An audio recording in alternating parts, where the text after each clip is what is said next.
Okay, I'm back again. Okay, so the brain's purpose is to help navigate this body. That's the brain's purpose. The brain purpose to me is not to determine whether there is an afterlife or not. That's not the purpose of the brain. The brain's purpose is to help navigate this body.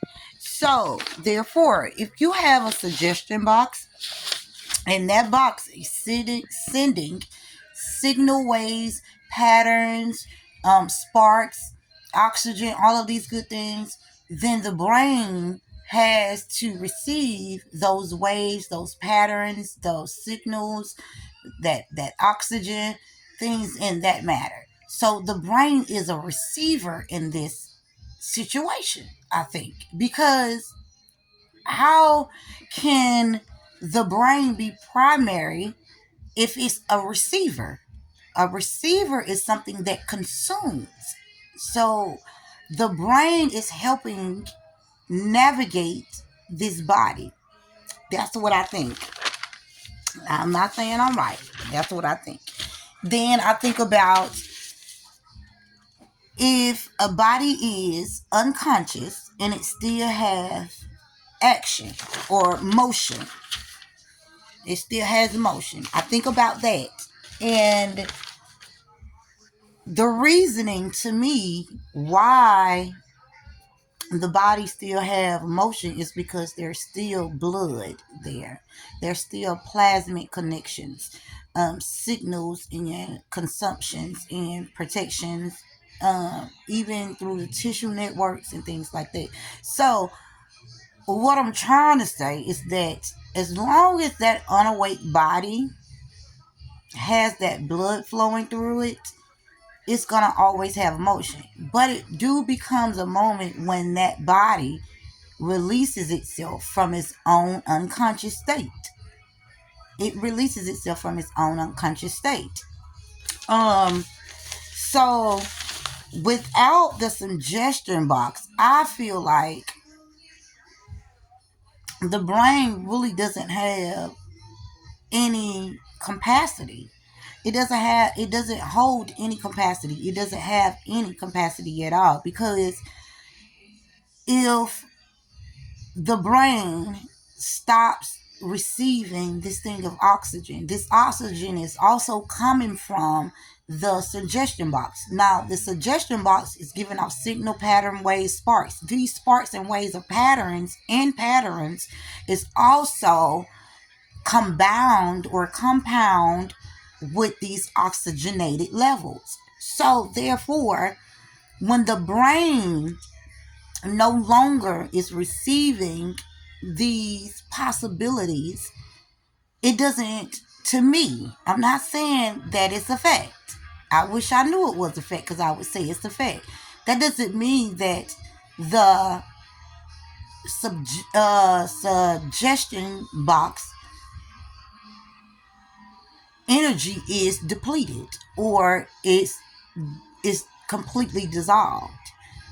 And I think that when you look at an unawake body and that body still having motion, because you have the blood still circulating through it, I think that that is more than enough to just prove that energy in itself does not cease. So therefore, if the cords is still connected, the consumption, the possibilities are still connected, then my question is, why would it not be anything anything that exists outside of this body? That would be my question. Because if the brain's sole purpose is to help navigate this body, then what is navigating the brain? That would be my question. If the brain's sole purpose is to navigate or to help navigate this body, then what is helping navigate the brain? So once the brain is no longer in existence, or the brain itself has no motion doesn't mean that the existence or the energy is depleted. It doesn't mean that. Not to me. It doesn't mean that to me. It doesn't make any logical sense to me. So conscious and unconscious is in both equilibrium, but in the state of a body being unawake, you have a certain amount of time before that body starts to give recognition, because you taught the body how to understand recognition, right?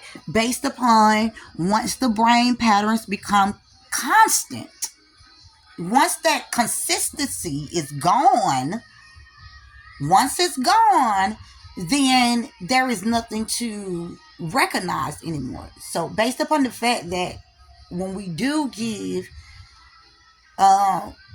recognizable or the ability of recognition to the constants that are still inbound, it continues to go. It continues to go. But in the state of an awakened body, that body starts to lose recognition. It starts to lose recognition based upon if the blood is being drained out. If the blood is being drained out, then there is no more possibility. There is no more recognizable identities. But even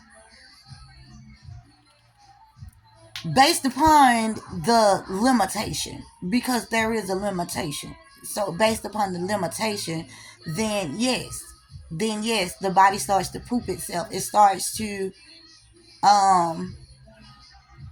show states of unconsciousness. And it's supposed to do that. But if you are awake and you slow down your breathing and you are trying to, and I'm not saying this is a fact, and I'm not even going to say that, I don't want to say it in a way where you do it as an actual act, because what you do, I want you to solely do it based upon you, not me or nobody else. But if you slow down your breathing, that slows down the speed of the signal from the suggestion box to the brain, helping the brain lessen its options of unrelated acts. Or it helps the brain ignite. It helps the brain ignite and receive more of relatable concepts or options. So therefore, the brain is not the all and be all, because in the beginning, there wasn't a brain. It was just solely off of plasmic, which is liquid, plasmic energies, gaseous energies. So, and more than that, I can't get them all out right now. So it was based off of that solely. That was the beginning of it to me. I'm not saying I'm right, but to me, I think that's what it was. So, therefore, if the brain does not have any more space to navigate, which meaning that it is no longer in pulsation, to me, it doesn't defy the fact that that suggestive box is no longer in motion, because that was the primary source of that brain being into motion. So I do believe that it's more to this body than just the brain. Basically what I'm saying, I believe in the afterlife, because we got to think about coordinates here. That's what I'm thinking. Coordinates, things that are still connected. Unconscious, is one. Uno. So it's one connection. one connections through or by way of systems and signals. That's what I'm thinking. And it doesn't stop with this brain. It doesn't stop with this brain. It continues to go and go and go and go. Whether you can see it or not, that doesn't mean that it's not there. It doesn't mean that it's not there. We know, well, I'm saying that I have seen a couple of studies where sound, you couldn't hear it, but you can absolutely see the motion of it. So just because you can't see it doesn't mean it's not there. And I'm saying that this body is navigated by way of help of the brain, but it's not the brain's primary source of navigation. It's not. That's what I'm saying. That's what I'm thinking. So it ain't gonna get no better than that. It ain't gonna get no better than that part right there. To me, I'm not gonna be able to explain it any other way. So also with that, you're talking about magnetic connections. So in order for anything to be connected to something, it has to have a magnetic current, field, force. So then I think about, okay, so if the brain is the primary source of all things, then where is it getting its magnetic force fields and plays from? And then I think about, like, okay, this don't make any logic sense to me. And I'm not saying that it don't make any logic sense to nobody else, because it probably do. People like that smarter than me. But to me, I'm standing on motion. I'm standing on suggestive box, because if this box is the reasoning for the brain needs its own accordions. And it doesn't just come by its own accordions. It needs an accordions as well. So the thing that is connected to, if that thing releases itself, then the brain releases itself. But however, those consumptions and possibilities that the body, the blood, the tissues, the plasmic protector has consumed, it doesn't, it still has a reaction to it as long as it's in that state, right? As long as it's in that state. But that state is not going to be a lone state. It's not going to be a lone state, because it needs a continuum. And if there's not a continuum for the body to process the consumption, then the body poops itself. It's going to poop itself and all of that. Send out gases and all of that. So to me, the brain is not the all and be all. But long as you have your body, you use your brain to the best of your ability. And you take yourself as far as you can go with while you have your brain.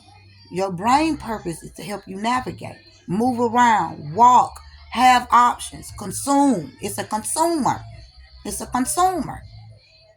It's a consumer. So use your body and your brain to the best of your ability. And I think that's all I have. I don't really have anything else besides that.